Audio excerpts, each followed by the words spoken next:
Assalamualaikum warahmatullahi wabarakatuh. Selamat pagi anak-anak. Waalaikumsalam warahmatullahi wabarakatuh. Selamat pagi, Bu. Assalamualaikum warahmatullahi wabarakatuh. Selamat pagi, Bu.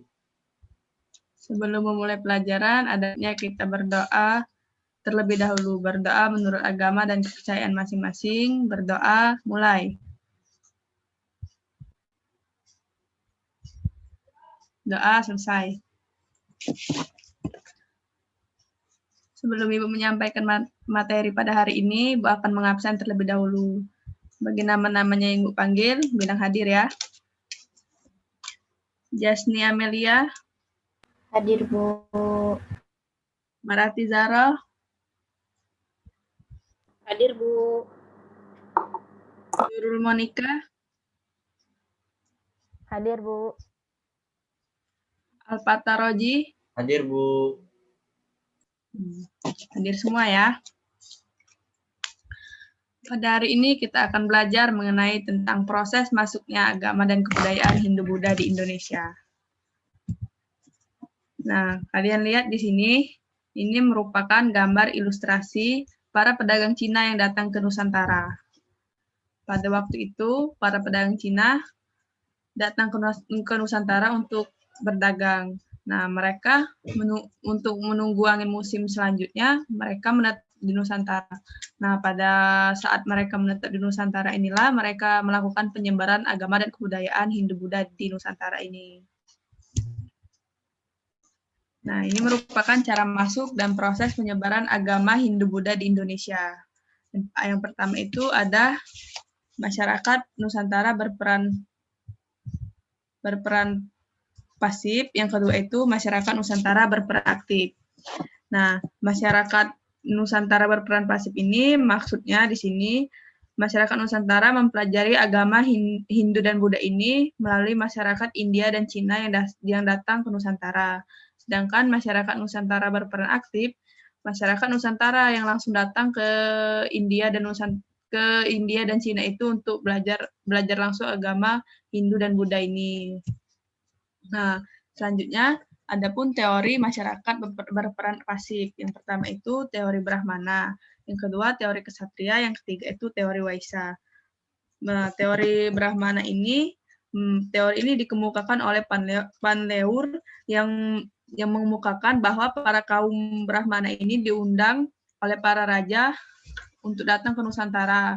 Nah, para raja ini mengundang kaum Brahmana ini, mereka tertarik untuk belajar agama Hindu-Buddha ini. Jadi para raja India dan Cina itu mendatangkan langsung para kaum Brahmana untuk datang ke Nusantara.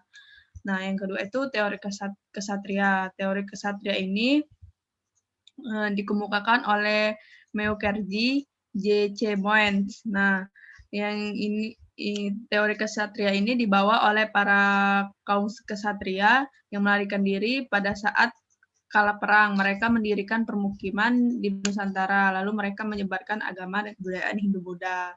Yang ketiga itu teori Waisa. Teori Waisa ini dikemukakan oleh N.J. Krom.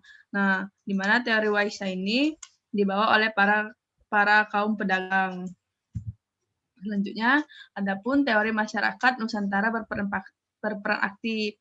Yang pertama itu teori arus balik. Teori arus balik ini teori ini berasumsi bahwa perkembangan ajaran Hindu-Buddha ini sangat pesat di India. Kabarnya sampai terdengar ke Nusantara. Lalu kemudian menarik minat para kaum terpelajar di Nusantara untuk berguru ke India. Jadi para kaum terpelajar di Nusantara ini datang langsung ke India. Nah, sedangkan teori Sudra ini dibawa oleh para budak dari India dan Cina yang datang ke Nusantara. Nah, selanjutnya di sini bisa kalian lihat, ini merupakan peta penyebaran agama dan kebudayaan Hindu-Buddha di Indonesia.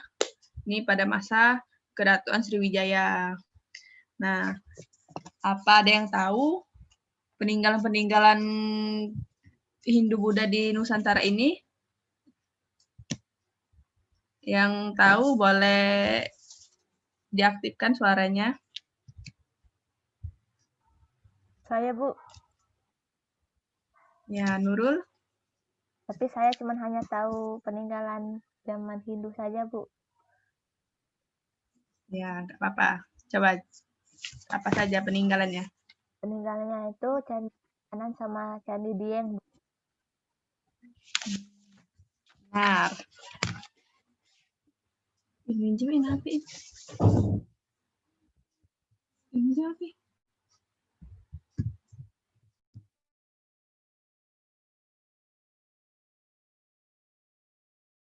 Bentar ya. Ya, Bu. Baik, Ibu.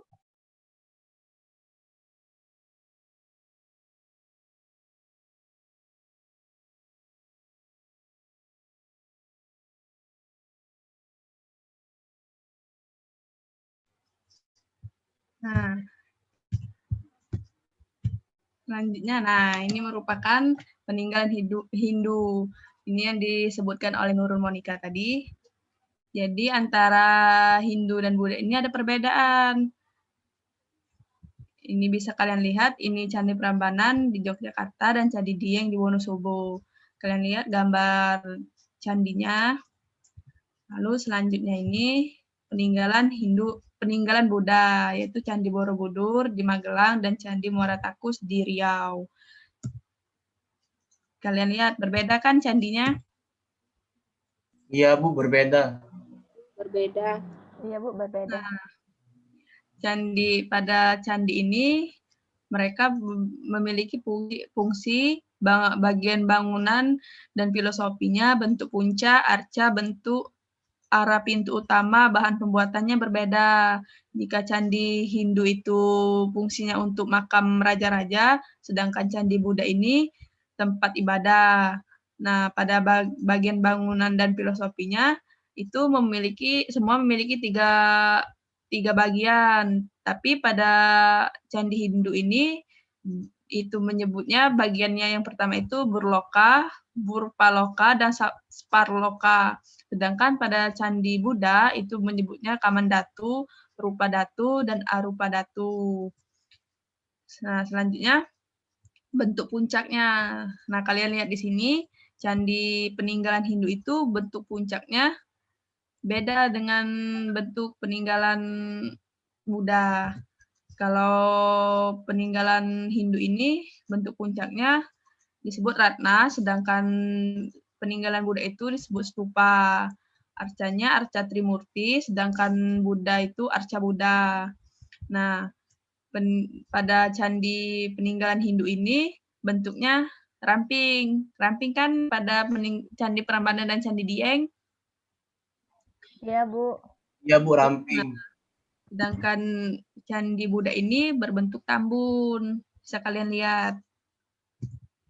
Nah, arah pintu utamanya pada candi Hindu ini pintu utamanya berada di barat, sedangkan pada candi Buddha itu berada di timur. Bahan pembuatannya, candi Hindu dibuat dari batu merah, sedangkan candi Buddha itu dibuat dari batu andesit. Baiklah, dari penjelasan Ibu tadi, apa ada yang ingin ditanyakan? Apa ada yang kurang jelas? Sudah sangat jelas, Bu. Sudah jelas, Ibu. Sangat jelas, Bu. Sangat jelas. Bu akan berikan kalian tugas. Tugasnya dicatat ya.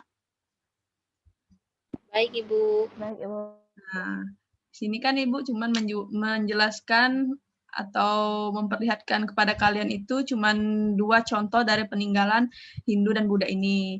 Nah, tugas kalian mencari lagi peninggalan Hindu Buddha yang ada di Indonesia ini. Sudah?